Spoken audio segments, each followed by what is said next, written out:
Pertanyaannya sekarang, kenapa rupiah bisa sampai selemah ini? Bahkan penurunannya terlihat lebih parah dibandingkan beberapa negara tetangga di Asia Tenggara. Nah, ternyata itu ada banyak faktor, geng, yang dianggap menjadi penyebab melemahnya rupiah kita saat ini. Dan kondisi ini juga mulai memunculkan kekhawatiran soal dampak terhadap ekonomi dan kehidupan masyarakat di negara kita. Nah, seperti apa dampaknya?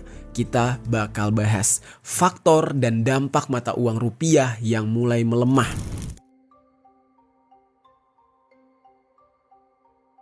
Oke, sebelum kita bahas lebih jauh soal dampak apa yang bisa terjadi kalau rupiah terus melemah, kita bakal bahas dulu ya soal faktornya. Apa yang membuat rupiah seanjlok ini. Nah, jadi kalau menurut Menteri Keuangan yaitu Pak Purbaya, tekanan terhadap rupiah itu dipengaruhi oleh faktor global dan sentimen pasar yang membentuk perspektif negatif kepada perekonomian Indonesia. Sentimen yang dimaksud yaitu penilaian sejumlah lembaga rating seperti Moody's, Fitch Rating, dan juga S&P Global Rating yang memberikan outlook negatif terhadap kebijakan fiskal Indonesia, geng. Nah, jadi mungkin ini agak sedikit berat untuk kita mengerti.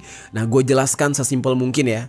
Jadi maksudnya tuh gini, geng. Ada beberapa lembaga internasional yang tugasnya itu memang menilai kondisi keuangan dan ekonomi sebuah negara. Nah, jadi mereka itu yang menilai ini negara tuh lagi anjlok atau justru sedang meningkat. Nah, mereka memberi pandangan kurang baik terhadap kebijakan keuangan di negara kita Indonesia, sehingga membuat investor menjadi khawatir. Lembaga rating seperti Moody's, terus Fitch Rating, dan juga S&P Global Ratings itu ibarat penilai kepercayaan ekonomi sebuah negara. Apa yang mereka keluarkan, apa yang mereka ucapkan, itu bakal berpengaruh banget. Nah, mereka memeriksa apakah ekonomi suatu negara itu sehat atau enggak, hutangnya aman atau enggak, dan kebijakan pemerintahnya bagus, jelas atau enggak. Kalau mereka memberi outlook negatif kepada sebuah negara, artinya mereka melihat ada resiko kondisi ekonomi atau keuangan negara itu sedang memburuk ke depannya. Karena investor di seluruh dunia itu pasti memperhatikan penilaian lembaga-lembaga ini. Nah, jadi yang mereka ucapkan itu bakal dipercaya oleh para investor dunia, geng. Dan banyak investor menjadi takut dan memilih memindahkan uang mereka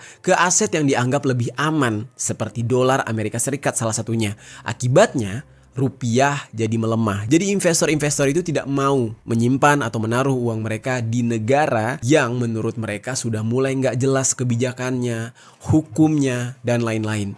Nah, menyambung dari pernyataan Pak Purbaya barusan ya, melemahnya mata uang rupiah memang tidak terlepas dari faktor global. Seperti yang kita ketahui ya, konflik di Timur Tengah antara Amerika Israel melawan Iran itu memicu lonjakan harga minyak mentah global. Nah, di negara yang berstatus importir minyak dan bertransaksi dengan dolar Amerika Serikat seperti Indonesia, tentu kenaikan harga minyak global otomatis membuat permintaan dolar Amerika Serikat menjadi tinggi.